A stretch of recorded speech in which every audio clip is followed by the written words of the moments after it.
السلام آئے تو ان کو 10 تختیاں ہوتی تھیں، 10 کمانڈمنٹ تھے۔ اس کے بعد حضرت عیسیٰ علیہ السلام آئے تو انہوں نے سرمن آن دا ماؤنٹ بتایا جو پہلے سے کچھ تبدیل تھا۔ حضرت محمد صلی اللہ علیہ وسلم آئے تو اس میں علاوہ اور بہت سے نصیحتوں کے یہ ہے اچھنوں میں سننے وغیرہ کو کے ساتھ اس کی ایتھیکل بیک گراؤنڈ کیا ہے ان دونوں بچوں کے؟ میں کر دیتا ہوں، یہ بھی سوال ایک جواب دینا ہے۔ میں اب میرا خیال ہے یہی 2 رہنے دیں اب سوال، ایک آپ کا اور ایک ان کا۔ یہ جو سوال ہے یہ بڑا ہی اہم ہے ان لوگوں کے لیے جو غیر قوموں میں تبلیغ کرتے ہیں۔ ایک تبلیغ کا طریق یہ ہے کہ دوسرے کے مذہب پر اس طرح حملہ کیا جائے کہ ہمارا دین کامل ہے اور تمہارا ناکامل اور نقائص والا، اس لیے تم اس دین کو چھوڑو اور ادھر آ جاؤ۔ یہ حملہ نہایت غیر عارفانہ اور غیر حکیمانہ ہے، کیونکہ اس کا اگلا حملہ پھر خدا کی ذات پر ہوتا ہے کہ اللہ تعالیٰ نے نامکمل تعلیم کیوں دی پچھلوں کو، نقائص والی تعلیم کیوں دی، ایک کامل وجود سے نقائص کس طرح ظاہر ہوئے، اور فلسفی پھر آپ کو نہیں چھوڑتے۔ یہ نہایت ہی غیر حکیمانہ طریق ہوتا ہے کہ حملے کے ایک پہلو سے بچ کر دوسری طرف اپنی پیٹھ ننگی کر دیں۔ اس لیے وہ جواب چاہیے جو حقائق پر بھی مبنی ہو، جو اسلام پر حملے سے روک کر خدا پہ نہ حملہ کروا بیٹھے۔ میں نے جب باہر باتیں کی، مثلا مختلف وقتوں میں یورپ میں رہا بھی ہوں اور گیا بھی ہوں، تو میرا طریقہ کار یہ تھا اور یہی میرا ایمان ہے کہ اللہ تعالیٰ ایک لامحدود ذات ہے اور اس کا کمال انسان کے ریفرنس سے ہوتا ہے۔ یعنی یہ شرک ہے یہ کہنا کہ خدا تعالیٰ نے اپنے کمال کے ساتھ ہمیں سب کچھ دے دیا ہے۔ خدا تعالیٰ نے بندے کی بڑھتی ہوئی استعدادوں کے مطابق جس درجہ کمال کا بندہ مستحق ہوتا تھا اس کو وہ کچھ دیا ہے۔ یہ ہے وہ غیر مبدل حقیقت جس میں آپ تبدیلی بھی دیکھیں گے اور جس پر کبھی کوئی اعتراض وارد نہیں ہو سکتا۔ چنانچہ میں ان کو یہودیوں کو بھی اور عیسائیوں کو بھی کہا کرتا تھا کہ تمہارا مذہب اپنے وقت کے لحاظ سے اتنا کامل تھا کہ اس میں کوئی انسان تبدیلی کر کے نہیں دکھا سکتا۔ مثلا یہود پر جب یہ نازل ہوا کہ تم نے بدلہ لینا ہے اور ضرور لینا ہے، وہ وقت ایسا تھا قومی لحاظ سے کہ جب فرعون کے مظالم کے نیچے وہ اس طرح پیسے گئے تھے کہ انسانی کردار ختم ہو چکا تھا۔ وہ عفو کے نام پر اپنی بزدلی کا اظہار کیا کرتے تھے، ان میں مقابلے کی سخت ہی کوئی نہیں تھی۔ ایسی گری ہوئی قوم کو اگر یہ کہہ دیا جاتا کہ چاہو تو معاف کرو چاہے تو بدلہ لو، تو انہوں نے معافی کرنا تھا، بدلے کا سوال ہی کوئی نہیں تھا۔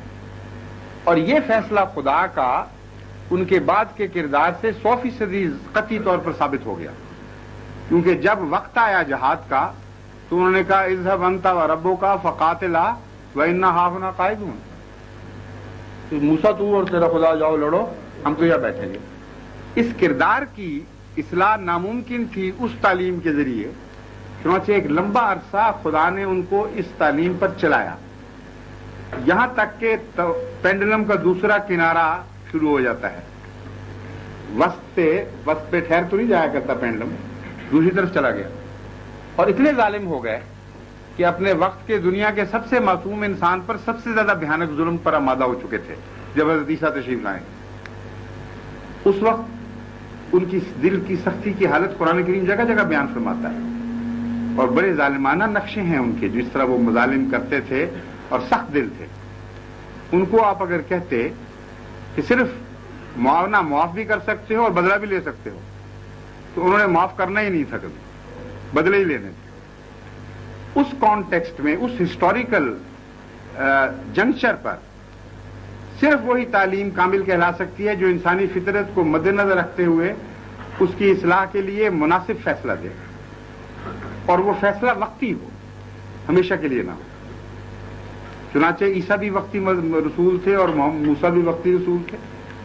عیسیٰ علیہ السلام کو تعلیم ملی کہ ان کو اب یہ سکھاؤ کہ تم نے بدلہ لینا ہی نہیں، ایک گال پہ کوئی مارتا ہے دوسرا گال آگے کر دو، اور اس کیفیت میں ان کو گزرنے پر مجبور کیا گیا، یہاں تک کہ انسان مختلف پینڈلم میں سے گزر کے انسان سبق سیکھتا ہے، مختلف تجارب میں سے گزر کر بالغ نظر ہوا ہے، اور بالغ نظر ہونے کے بعد اس کو بالغ نظر تعلیم ملنی چاہیے جو اس کے ریفرنس میں کامل ہے۔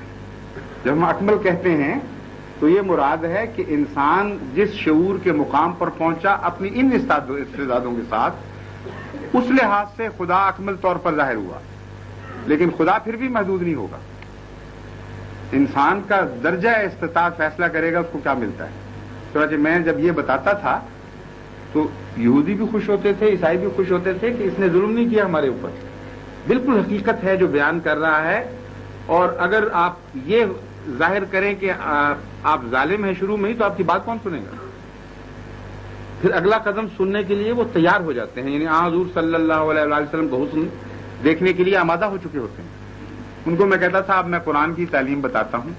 قرآن فرماتا ہے کہ اگر کسی پر ظلم کیا جائے تو اس کو حق ہے کہ وہ بدلہ لے، لیکن اتنا ہی بدلہ لے جتنا اس پر ظلم کیا، اور اس پہ اضافہ نہ کرے، اور اگر وہ معاف کرے اس شرط کے ساتھ کہ اس کی معافی کے نتیجے میں اصلاح احوال ہو، نہ کہ جرم کا حوصلہ بڑھے، تو ایسا شخص اپنا اجر اپنے رب سے پائے گا۔ میں نے کہا یہ ہے تعلیم جس کو ہم کہتے ہیں اکملت لکم دینکم کا مظہر ہے۔ تو آپ یہ سمجھتے ہیں، اگر ہم پہلا استدلال کریں جو عموماً پیش کیا جاتا ہے، تو پھر یہ بھی اعتراض کیا کرتے تھے کہ اب اس کو بھی تو 1300 سال 1400 سال گزر گئے ہیں، اب اس کو بھی بدل جانا چاہیے۔ تو میں ان سے کہتا تھا کہ now it has become time لیس، آپ اس کو اب بدل کے دکھائیے، اس میں کوئی امپروو، آپ کے بڑے بڑے دانشور کوئی امپروومنٹ کر کے دکھا دیں تو میں مان لوں گا کہ ہاں اس کو بھی بدل جانا چاہیے، دلیل سے بات کریں۔ آج تک مجھے تو یہ جواب نہیں ملا، آپ بھی تجربہ کر کے دیکھ لیں۔ تو اکمال دین کا یہ مطلب ہے کہ تعلیم ایسی کامل کر دی گئی کہ اس کے نتیجے میں انسان کے بدلتے ہوئے حالات اس پر ہاتھ ہی نہیں ڈال سکتے۔ اور صرف یہی نہیں، اور بھی مضامین میں جب آپ مذاہب کی تعلیم کے ارتقاء پر غور کریں تو نہایت عظیم الشان مضمون ہے، لیکن یہ اتنا نہیں کہ اس چھوٹی سی مجلس میں تفصیل سے بیان کیا جائے، صرف ایک نمونہ میں نے آپ کو بتا دیا ہے۔